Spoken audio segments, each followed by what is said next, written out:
I think a lot of people overthink in business yet underdo, right? Which I think is this very common thing that applies to a lot of people that not a lot of people talk about, right? Overthinking and underdoing.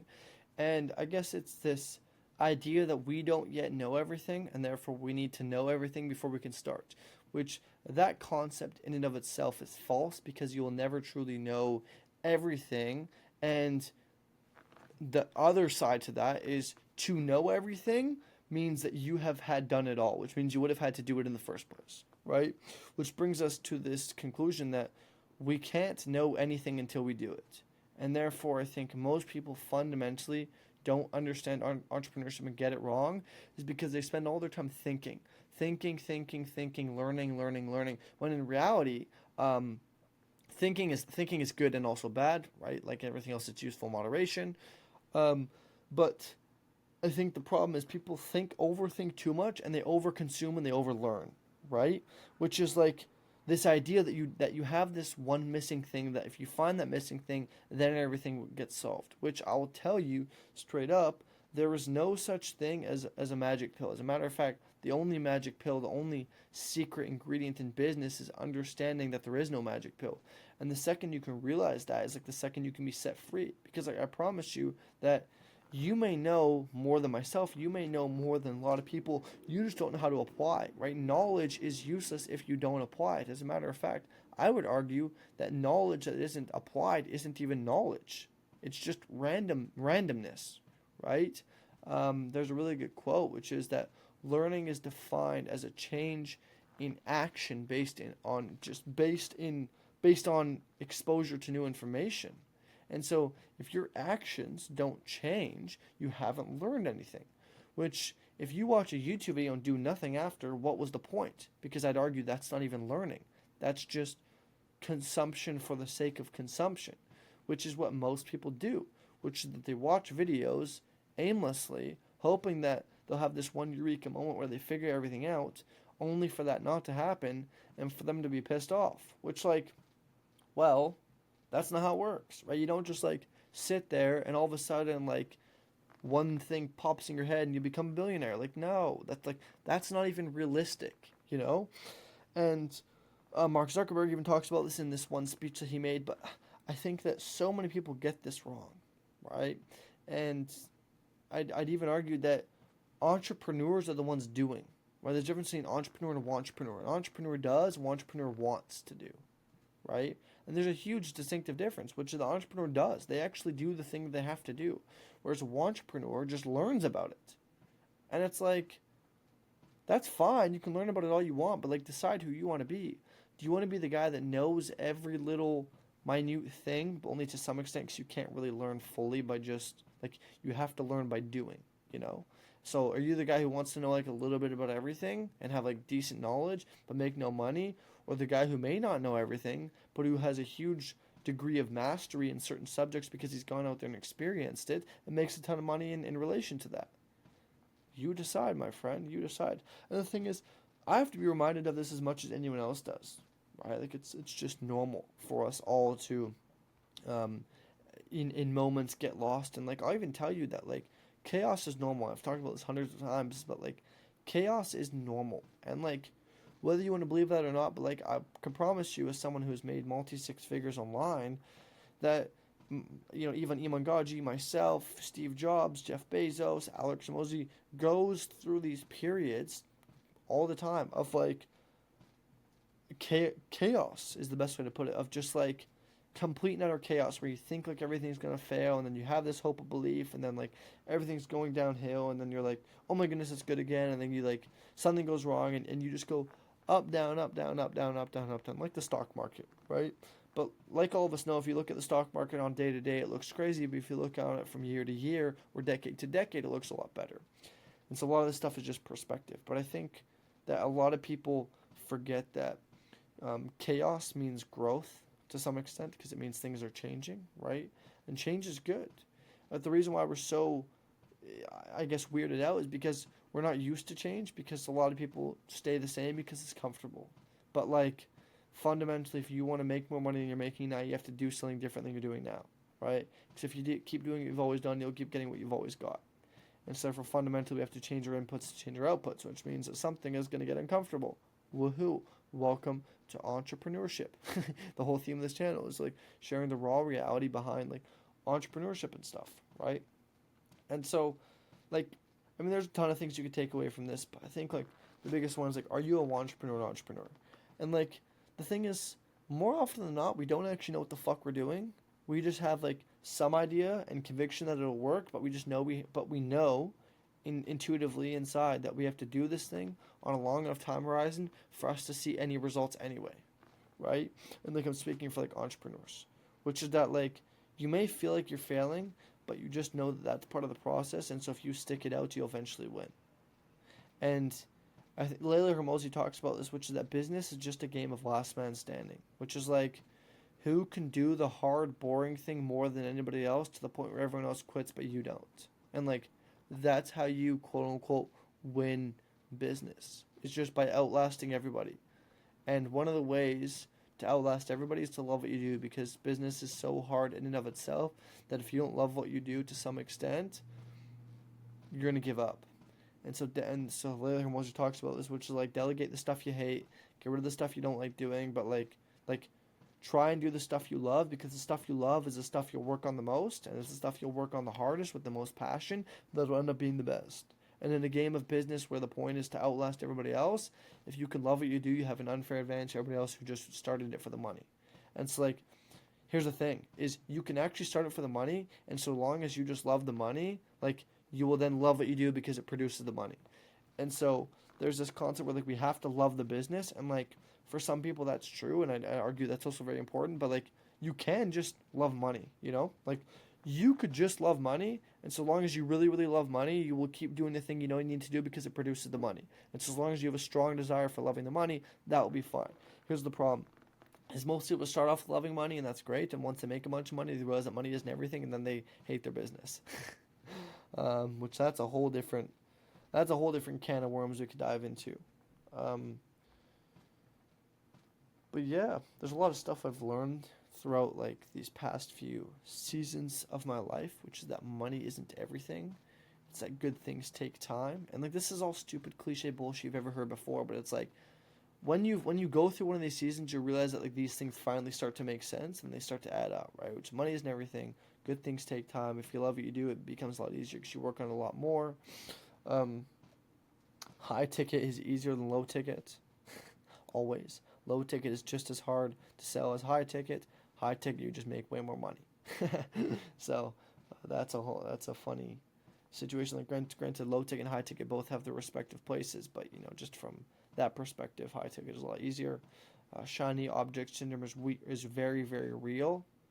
Which leads me to don't jump ship if your ship is sinking.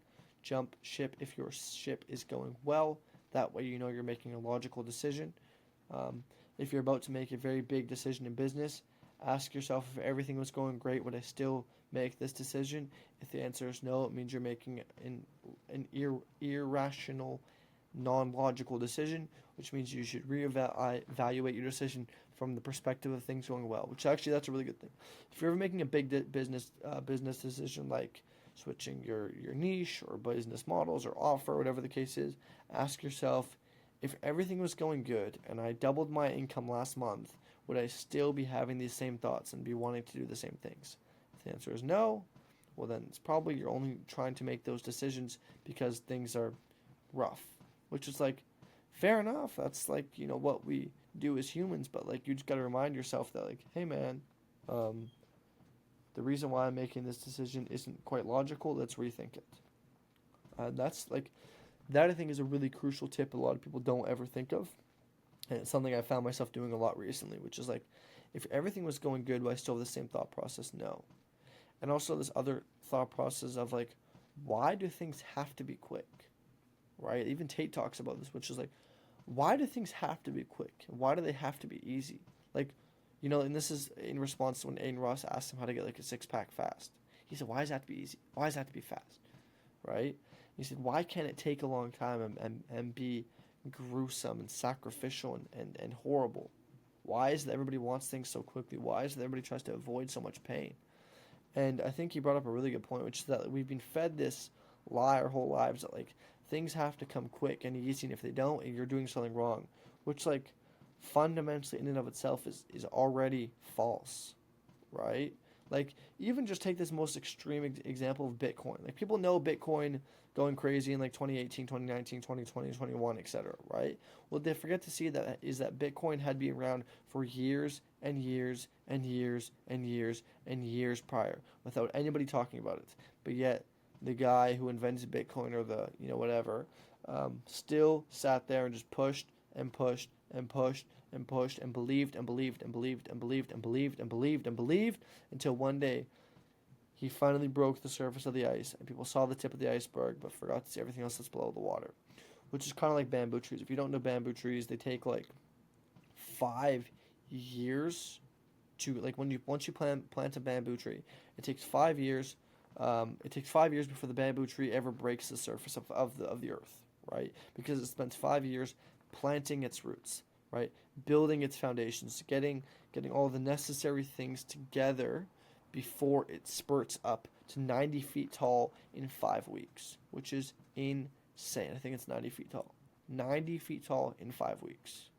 Yeah, it takes 5 years to break the surface of the earth, which is like, it's such a cool demonstration of how nature is reality and that these good, incredible, amazing feats don't happen overnight, right? It takes time, it takes diligence, it takes these small, precise little things. And think about the bamboo farmer, right? The bamboo planter. He has to go out there. I don't know the exact measurements, but go out there and water that seed every single day without getting anything from it.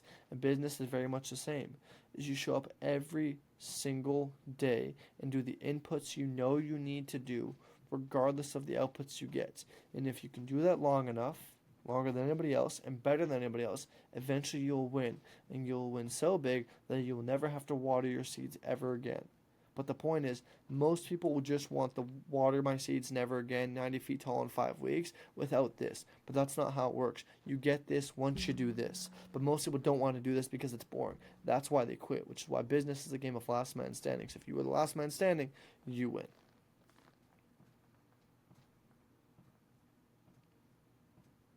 Yeah, crazy. And it's something we have to be reminded of just constantly. Good things take time. And just like I repeat this to myself every single day. Good things take time. I need to do the things I know I need to do, regardless of the outcomes of the day. Because if I do the inputs, regardless of the outputs, eventually it will pay off. It's like watering a seed. You water a seed, you get nothing. You water a seed, you get nothing. You water a seed, you get nothing. It's like going to the gym. You do bicep curls today, no bicep growth. You do bicep curls tomorrow, no bicep growth. Bicep curls the next day, no bicep growth. You do it for a year, different story.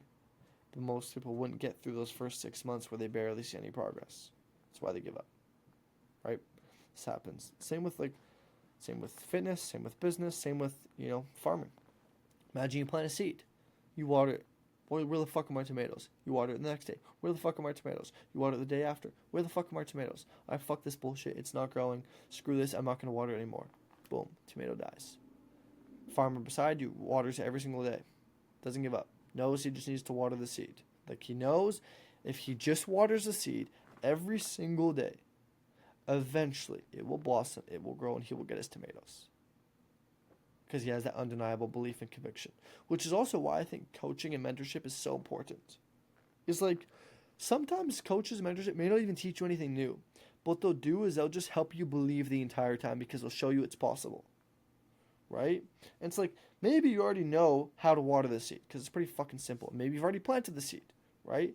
But what a coach and a mentor is going to do is just guide you along the way and let you know that, hey, the fact that it's not growing, that's normal. You just have to show up every day and just keep reminding you and holding you accountable, especially when shit gets tough and they help you out.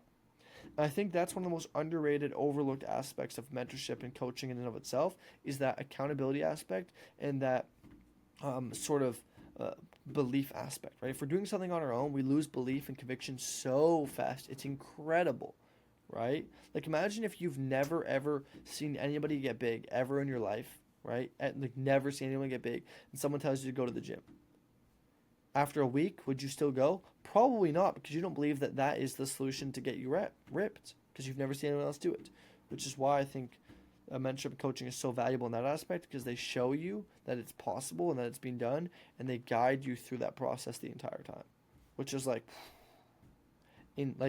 that is probably one of the most valuable things, is them holding you accountable more than anything, but keeping your belief, right? Because the second you lose belief, you lose everything else, right? The second the farmer doesn't believe that if he waters his plant, the seed will grow, he'll stop watering it, and guess what happens? Well, then it dies, right? And so you have to have this undeniable amount of just conviction that if you keep showing up day in and day out, even without getting any outputs, the inputs will come. Like, that fundamentally, I like that concept. If people could just understand that, myself included, but if people could just understand that, dude, there'd be so many more millionaires out there, and there'd be so many more people switching businesses less often, switching niches less often, and making a lot more money as a result, if they just understood that concept. But most don't, because they, one, don't understand it, and two, don't have the guidance, right? Like I think there's two parts to that, which is like, you have to understand it, but you also have to have the guidance to remind you every single day. Because when shit gets tough, I promise you, no matter how much you know, if you don't have somebody telling you it's going to be okay, it's very hard and difficult to try and convince yourself that you're going to be okay, right? Like, if the house is burning down, right, and you don't have a firefighter next to you, it's very hard to believe that you're going to be okay and live.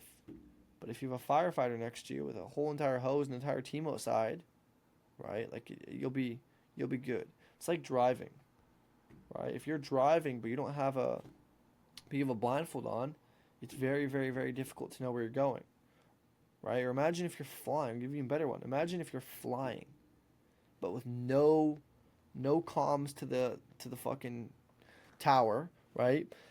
And no maps, no units, no nothing showing you where you are. It'd be very hard to make sure you land in the right place. And so having somebody talking to you and giving you information is like so crucial. So crucial, just to help you out that tiny little bit. Tiniest little bit, but it goes the longest way. So yeah. That's let me focus this bad boy. That's been it for today. I hope you enjoyed my rant of a bunch of random things. But man, I think if people understood that last thing I just talked about there, they make a lot more money, myself included. I think that's like the one thing. Like, I'll watch the video over and over and over and over and over until it's drilled in my head. The good things take time. Okay. Hope you enjoyed.